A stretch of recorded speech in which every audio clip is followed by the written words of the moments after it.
یعنی اب جو ہے نا یہاں پر یہ فرمایا جا رہا ہے کہ اگر جو ہے وہ ایک دوسرے پر اعتماد کرتے ہو تو رہن اگر نہ بھی رکھو تو جس کو جو امانت دی گئی ہے، جو قرض دیا گیا ہے، وہ اپنا قرض لٹائے. وَلْيَتَّقِ اللَّهَ رَبَّهُ، اور چاہیے کہ وہ ڈرے اللہ تعالیٰ سے، ربہ جو اس کا رب ہے. یہاں اللہ تعالیٰ نے اپنے آپ سے ڈرایا بھی، کیونکہ یہاں گروی نہیں رکھی گئی کوئی چیز، صرف جو ہے وہ اعتماد پر بات چل رہی ہے. تو اللہ تعالیٰ نے کہا کہ وَلْيَتَّقِ اللَّهَ وَلْيَتَّقِ اللَّهَ رَبَّهُ، کہ چاہیے کہ وہ ڈرے اللہ سے جو اس کا رب ہے. بھلا اور نہ تک تم شہادت، تم سب چھپاؤ شہادت کو، گواہی کو.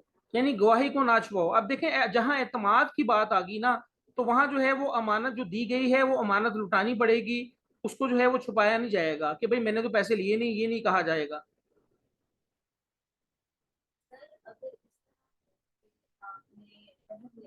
جی اور آپ نے لکھت پر آپ نے نبی پاک کو بتایا کہ ان کے پاس اپنی چیز لیکن اس کی لکھت پر ہے جی. تو اگر لینے والا کر جائے. دیکھیں میں نے کہا کہ ایک ہوتا ہے قانون، ایک ہوتا ہے اس کی امپلیمنٹیشن. یہ ہمیں صرف قانون سازی بتائی جا رہی ہے، اس کی امپلیمنٹیشن جو ہے وہ کورٹ کرے گی. اگر اسلامی معاشرہ ہوگا تو اسلامی کورٹ ہوگی، اسلامی کورٹ ہوگی تو اسلامی قانون کے مطابق جو ہے وہ فیصلہ بھی کرے گی. ٹھیک ہے، ابھی ہم صرف جو ہے وہ قانون پڑھ رہے ہیں کہ قانون کیا ہے. تو قانون یہ ہے کہ اگر آپ کے پاس جو ہے وہ لکھنے پڑھنے والا معاملہ نہیں ہے، کوئی کاتب نہیں ہے، یا کاتب موجود ہے، پارٹیز آپس میں اعتماد نہیں کر رہی، تو اس صورت میں جو ہے وہ گروی رکھوایا، گروی کی کوئی چیز دے کے ادھار لیا جا سکتا ہے. تو گروی اسی صورت میں ہوتی ہے جب لکھت پڑھت کچھ نہ ہو. ٹھیک ہے، لیکن یہاں معاملہ ہمارے معاشرے میں یہ چل رہا ہے کہ ہم جو ہے وہ گروی چیز لے لیتے ہیں، اس پر لکھت پڑھت بھی کر لیتے ہیں، پھر اس میں رہتے بھی ہیں، اس کا فائدہ بھی اٹھاتے ہیں. ٹھیک ہے، اور یہ بیسیکلی یہ غلط ہے. ٹھیک ہے، اگر اس کا فائدہ اٹھایا جا رہا ہے تو جو معروف طریقہ ہے، جو دستور کے مطابق اس کا جو کرایہ یا جو بھی ہے رینٹل، اس کا پے کرنا چاہیے. سر جو مطلب کوئی جانور وغیرہ جو رکھتا ہے، جیسے کوئی گھوڑا رکھتا ہے کسی کا، جی تو مطلب اس کو سنبھالتا ہے، اس پہ وہ مشقت جھیلتا ہے، تو جی اس پہ مطلب وہ کو فائدہ نہیں لے گا؟ ہاں جی، اس پر فائدہ لے سکتا ہے، ظاہر سی بات ہے. دیکھیں اگر کوئی آپ کا گھوڑا میں نے گروی رکھ لیا تو اب اس گھوڑے کو زندہ رہنے کے لیے چارہ تو ڈالنا پڑے گا نا. تو چارہ میں ڈال رہا ہوں تو اس کا فائدہ اس ایکسٹینٹ تک میں اٹھا سکتا ہوں، اس پر سواری کر سکتا ہوں، لیکن وہ گھوڑا آپ کا ہے، آپ کی امانت ہے میرے پاس. ٹھیک ہے باجی سر عاشی. اگر مطلب جس کے پاس رہن رکھا گیا وہ چارہ نہیں ڈالتا، جس کا گھوڑا وہی چارہ دے رہا ہے، لیکن وہ صرف اس کو سنبھالنے کی مشقت کر رہا ہے، تو اس مشقت پہ بھی وہ اجر لے سکتا ہے؟ اب سنبھالنے کی باجی مشقت کیا ہوتی ہے؟ سنبھالنے کی تو کوئی ایسی مشقت نہیں ہوتی. اگر مشقت میں وہ پڑ رہا ہے، مثال کے طور پر کہیں اس نے اپنے گھر کے اندر باندھا ہوا ہے اس کو، اور مشقت ہو رہی ہے، تو پھر اس ایکسٹینڈ تک جو ہے وہ فائدہ اٹھا لے.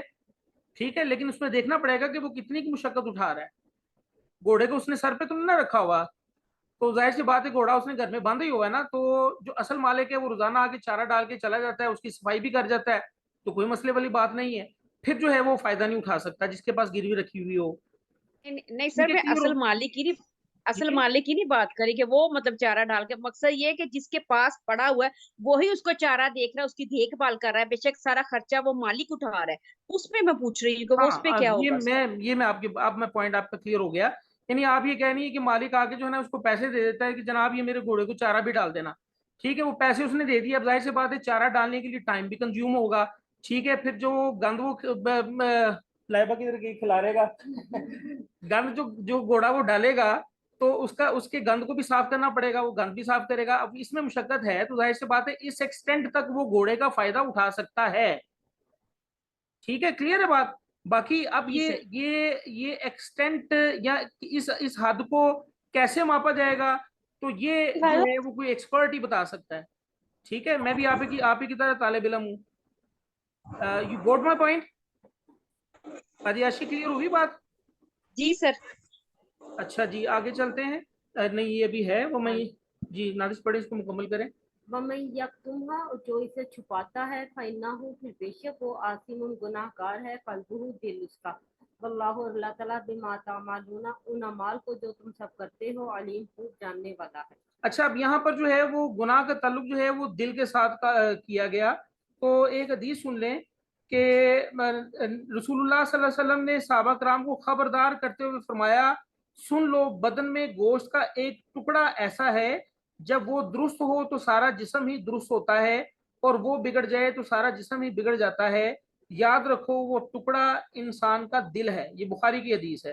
اور اس کے علاوہ مسلم کی حدیث سن لیں کہ جب نبی صلی اللہ علیہ وسلم نے فرمایا کہ جب انسان کوئی گناہ کا کام کرتا ہے تو اس کے دل پر ایک سیاہ نقطہ پڑ جاتا ہے. پھر اگر انسان توبہ کر لے تو وہ نقطہ دھل جاتا ہے, اور اگر توبہ نہ کرے بلکہ مزید گناہ کیے جائے تو وہ نقطہ بڑھتا رہتا ہے حتیٰ کہ اس کے سارے دل کو گھیر لیتا ہے اور اسے سیاہ کر دیتا ہے. تو یہاں اسی طرف اشارہ ہے, وَمَن يَكْتُمْهَا فَإِنَّهُ آثِمٌ عَلَىٰ فَإِنَّهُ آثِمٌ قَلْبُهُ. اور جو گواہی کو چھپائے گا تو اللہ تعالیٰ فرماتے ہیں کہ اس کا دل جو ہے وہ گناہگار ہوگا.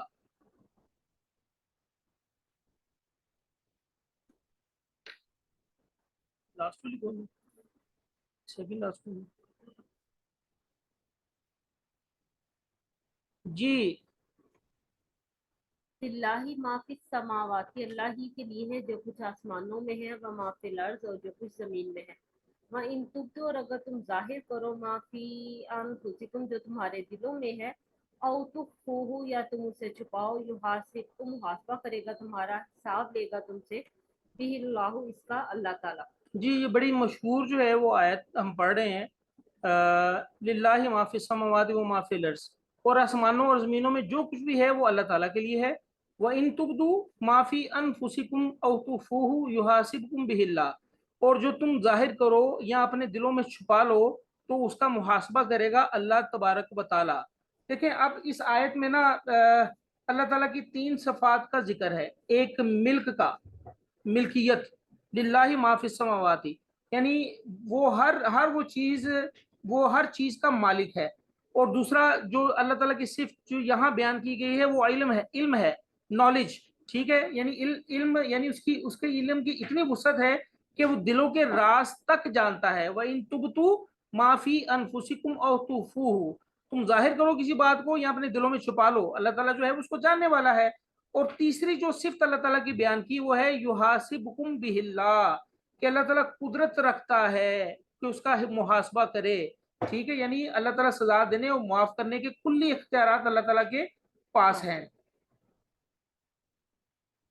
فَيَغْفِرُ, پھر وہ بخش دے گا, لِمَن یشاء, جسے چاہے گا, وَيُعَذِّبُ, اور وہ عذاب دے گا, مَن یشاء, جسے چاہے گا. واللہ, اللہ تعالیٰ, علی کل شیء قدیر, ہر چیز پر قادر ہے. اچھا اب یہاں پر جو ہے وہ بڑی یہ عجیب سی آیت ہے, عجیب اس سینس میں کہ یہاں اللہ تبارک و تعالیٰ فرما رہے ہیں کہ تم جو چیز ظاہر کرو یا تم اپنے دل میں چھپاؤ, اللہ تعالیٰ اس کا حساب تم سے لے گا, اور اللہ تعالیٰ جس کو چاہے گا بخش دے گا اور جس کو چاہے گا عذاب دے گا, کیونکہ اللہ تعالیٰ جو ہے ہر چیز پر قدرت رکھنے والا ہے. اور یہ جو ہے وہ سیدنا علی رضی اللہ تعالیٰ عنہ فرماتے ہیں کہ جب یہ آیت نازل ہوئی تو اس نے ہمیں غمزدہ بنا دیا. ہم نے خیال کیا کہ اگر کسی کے دل میں گناہ کا خیال بھی آئے تو اس کا بھی حساب ہوگا, پھر معلوم نہیں کہ اس کی معافی ہو یا نہ ہو, کیونکہ اللہ تعالیٰ تو فرما رہے ہیں فَيَغْفِرُ لِمَن يَشَاءُ وَيُعَذِّبُ مَن يَشَاءُ. تو یہ بات انسان کے اختیار سے باہر ہے, ظاہر سی بات ہے, انسان دل جو ہے وہ انسان کے اختیار میں تو نہیں ہوتا نا. کئی جو ہے وہ خیالات دل میں آ جاتے ہیں, آگے چلے جاتے ہیں, انسان کو پتہ بھی نہیں چلتا بعض اوقات. چنانچہ صحابہ کرام نے آپ صلی اللہ علیہ وسلم سے شکایت کی تو آپ صلی اللہ علیہ وسلم نے فرمایا کہو کہ ہم نے سنا اور ہم نے اطاعت کی, یعنی ہم نے اللہ تعالیٰ کا ارشاد سن لیا. بھائی ہم نے بھی اللہ تعالیٰ کا ارشاد ہی سن لیا اور ہم بھی اطاعت کرتے ہیں. صحابہ کرام نے جو ہے وہ ایسا ہی کیا. تو پھر اس سے اگلی آیات نازل ہوئی. اگلی آیات میں آ رہا ہے کہ لا یکلف اللہ نفسا الا وسعها, کہ اللہ تعالیٰ جو ہے وہ کسی بھی جو ہے وہ جان کو جو ہے وہ اس کی وسعت سے زیادہ تکلیف میں نہیں ڈالتا. تو کہا جاتا ہے کہ یہ ترمذی میں یہ کتاب التفاسیر میں ہے کہ جب اگلی آیت نازل ہوئی نا لا یکلف اللہ نفسا الا وسعها, تو اس آیت نے اس آیت کو منسوخ کر دیا, یعنی دل میں اگر کوئی خیال آئے گا تو اس کی پکڑ نہیں ہے. ہاں البتہ جو ہے وہ حدیث بھی ایک میرے ذہن میں آ رہی ہے, ایک مفہوم ہے کہ اگر کوئی شخص جو ہے وہ دل میں ارادہ کرتا ہے کسی نیکی کا تو فرشتے اس کی نیکی لکھ لیتے ہیں, ٹھیک ہے. اور اگر انسان کوئی دل میں گناہ کا ارادہ کرتا ہے تو فرشتے اس کا گناہ نہیں لکھتے unless یا until وہ گناہ کر نہ ڈالے, یعنی وہ گناہ کرے گا تو اس کا گناہ لکھا جائے گا, لیکن نیکی کا اگر سوچے گا یہ نا تو اس کی نیکی لکھ دی جائے گی, کیونکہ اللہ تبارک و تعالیٰ نے اپنے اوپر جو ہے وہ واجب کر لیا ہے رحمت کو. کتب علی نفسہ رحمہ, قرآن کی آیت ہے کہ اللہ تعالیٰ نے لکھ دی ہے اپنے آپ پر, اپنی جان پر اللہ تعالیٰ نے رحمت لکھ دی ہے, یعنی اللہ تعالیٰ نے واجب کر دی اپنی رحمت ہم پر. تو یہ آج کا سبق یہاں پر ختم ہوا. آپ کی طرف سے کوئی کوشچن ہے تو آپ لوگ جو ہے وہ کر سکتے ہیں. We have 3 minutes only. سر ابھی کیا کہتے ہیں کہ ابھی جو ہے کہ دل میں